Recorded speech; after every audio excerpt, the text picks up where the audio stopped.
The best NFL weekend of the year is just 2 days away. Divisional round, Orlovsky and Schefty and J-Mac and Harry, and we are ready to roll. And we begin, as always, with Adam Schefter. We'll run the hurry up. We'll go through each of the games in the order in which they will be played. What do we know about the Kansas City Chiefs as they go up against Houston? Greeny, all those Chiefs who were injured against the Broncos, who were rested against Denver, are all back at practice right now. Mahomes, Pacheco, Chris Jones, all practicing. The practice report is active. It's full. I'm sure the Cincinnati Bengals enjoyed seeing that from the comfort of their home in Cincinnati now that they've been knocked out of the playoffs. But the Chiefs are ready for Saturday's divisional matchup in full against the Houston Texans. And speaking of practicing in full, look who made it back to practicing in full this week.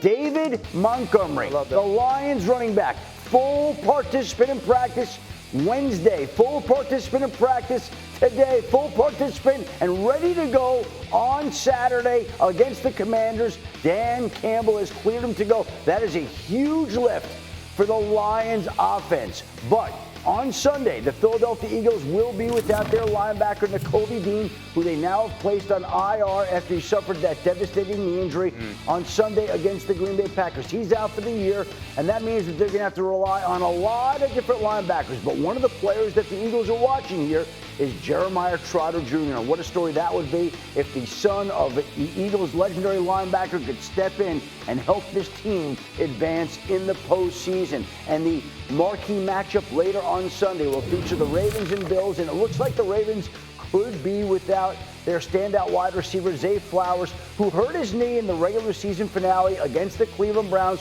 went down on this play, missed last week's wild card game. The Ravens had thought that there was a chance that Flowers could make it back for Sunday afternoon's matchup against the Buffalo Bills, but the first practice of the week is a no practice. Not a great sign. We'll see if Flowers can make it back. And the Ravens head coach John Harbaugh said that Flowers doesn't have to practice this week to be able to play on Sunday. One more element to keep in mind. Feels like a critical injury. It's outstanding work, as always, Schefty, there as we set the table for this matchup. We're going to do the Lamar side of it, then we're going to do the Josh Allen side of it. Let's start with Lamar and Dan Orlovsky. You stunned me as my quarterback, as the quarterback in my room, when I brought it up in the meeting this morning, Lamar, and you said he isn't the person who decides this game for Baltimore. This game's not about Lamar Jackson. It's about Derrick Henry. And if you're the Buffalo Bills, how do you get Derrick Henry off the field? And that's the challenge is you got to contain Derrick Henry. You got to get him to stop his feet. You got to get him to move laterally. Now, the challenge is Buffalo has to play against 7 300-pound people on the field. They'll put 6 offensive linemen out, now Baltimore, and Patrick Ricard. And so you get this run game going downhill. And here's the thing. Derrick Henry's going to get 8 yards down the field before anybody touches them. 6 offensive linemen, 300+. Patrick Ricard, 300+. That's 7 guys that are 300+ pounders. They ran it inside the first time. This time they can run it outside. Derrick Henry, once again, shoulders square to the line of scrimmage. No one making his stop his feet, and he is getting downhill. Buffalo has to figure out a way to handle this. If they don't, nothing else will matter in this football game. The 6 offensive linemen plus Patrick Ricard. That is the number one challenge for Buffalo defensively. Last week versus the Pittsburgh Steelers, Derrick Henry in those situations on first down had 18 carries for 148 yards. If he does that again, nothing else in the football game matters. Damn, that boy bad. That's what happens when you play with the lead. You know, Buffalo interacts or counteracts it, they get the lead early in the game. No doubt, yeah. Well, as you actually pointed out, speaking of early, it's the early downs. 100%. Because if they shut him down on first down, go ahead, make the point. So Todd Monken, their offensive coordinator, consistently last week when week 18, when we had the conversation, he said, we got to just stay ahead of the chains. Keep Derrick Henry on the field. Because if you win first down for Buffalo defensively and you get it to 2nd and 8, Derrick Henry's not on the field. He's on the sideline because they bring in a Justice Hill type of back because it comes a pass down or pass protection situation. Buffalo has to get Derrick Henry off the field. And so just to finish up on this topic, the absence of Zay Flowers in particular, if you're the Buffalo defense, it sounds to me like you're basically saying Lamar Jackson, if he's going to beat us, he's going to have to prove he can beat us throwing the ball. We are not letting them run to a victory. If Zay Flowers doesn't play, Buffalo defensively has to say, Rashad Bateman, you're going to beat us. You're going to keep us from going to the AFC title game. We're going to play more man coverage, what they've done recently. We're going to put an extra body down at the line of scrimmage. And if Rashad Bateman and Lamar beat us through the air, So here's another component to that whole ordeal. What Buffalo likes to do defensively is play sub personnel. And what that means is that you take a linebacker out, you add another DB, which is normally Taron Johnson. 5 DBs on the field. Now, when you have a Derrick Henry rushing the football the way he does it, when Baltimore has a lot of big guys on the field, are they going to go to the 3 linebacker look? That's Terrell Bernard, Dorian Williams, and Matt Milano. Because when you have bigger guys on the football field, it now increases your chances of stopping the run and limiting that first down success of Derrick Henry. So that's the chess piece of Sean McDermott and company. Do they go with the traditional linebacker look, or do they continue to play that sub package on defense? Well, so J-Mac, you're my defensive coordinator now. And that's what the are you part doing that you love about this game. What Dan just showed, absolutely. You're putting 3 linebackers on the field. Dorian Williams is coming in for Taron Johnson because, like you just said, there's too many offensive linemen out there to have that many DBs on the field. And they've gone against this. The Patriots did it against them. The Lions did it against them. And they put that extra linebacker on the field. The issue is when you're going against the Baltimore Ravens, you named all of those guys. You talked about Patrick Ricard. Who else is on the field is Isaiah Likely and Mark Andrews. Those guys are tight ends, but they're also wide receivers. So you can put that personnel group with all of those guys, and then you come out, and next thing you know, you have 2 tight ends split out wide, and that's the issue. If you have an extra linebacker in the game, you're missing one of your best defensive players for Buffalo and Taron Johnson not being on the field. Like, making this offense play from behind schedule is the #1 challenge for Buffalo. I wanted to hit on the point. So week 4, when they played in Baltimore, beat the tar out of them. And Buffalo didn't have any other defensive guys out there. In that sub package, 13 carries for 140 yards. That's over 10 yards a carry. And so that's that sub package that Harry's referencing with those 5 defensive backs.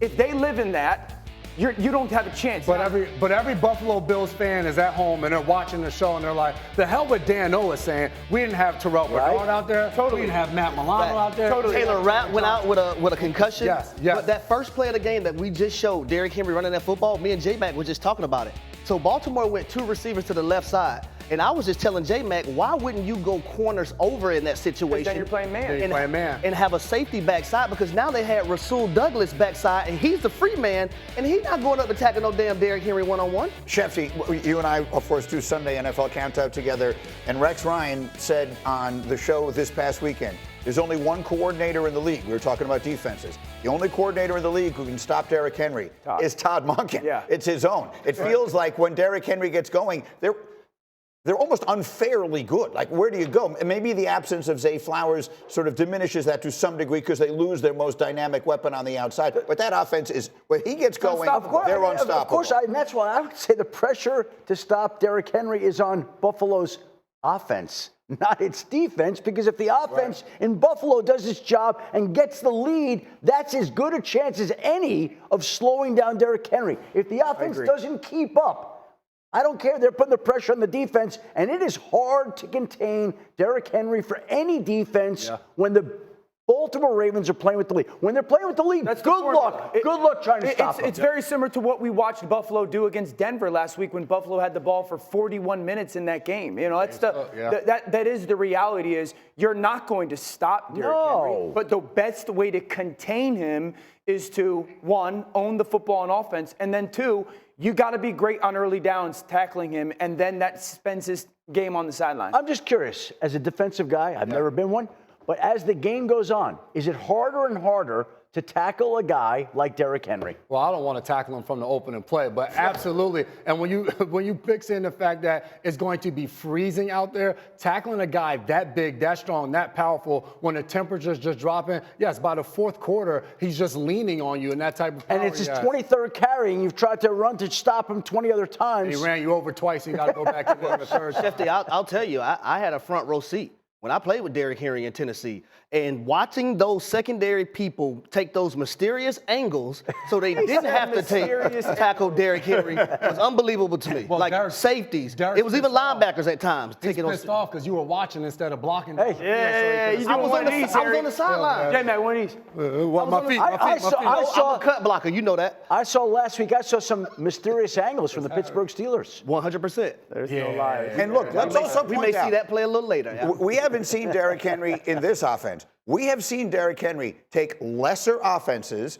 I mean, you were on, with all due respect, with far lesser quarterbacks. Far less, yeah. Deep into the playoffs. I mean, Derrick Henry has been as effective a playoff weapon as we've seen in recent years. It just doesn't get remembered that well and doesn't get talked about that much. Tennessee was in the AFC Championship game, and at a separate time was the 1 seed with this guy. So it feels. This is why they got Derrick Henry. This is why they got him. 100%. Is this game. This is why they got Derrick Henry, because they wanted to be able to break the huddle, have the defense go, oh, they're going to run the football, and the offense in Baltimore go, so what? Yeah. Stop it. He did it versus them when he was a Tennessee Titan. He ran for 200 yards when he was pushing Earl Thomas out of the way. And just one other thing. Last year, the Ravens tried to trade for Derrick Henry at the deadline, and for a while it looked like they might get him.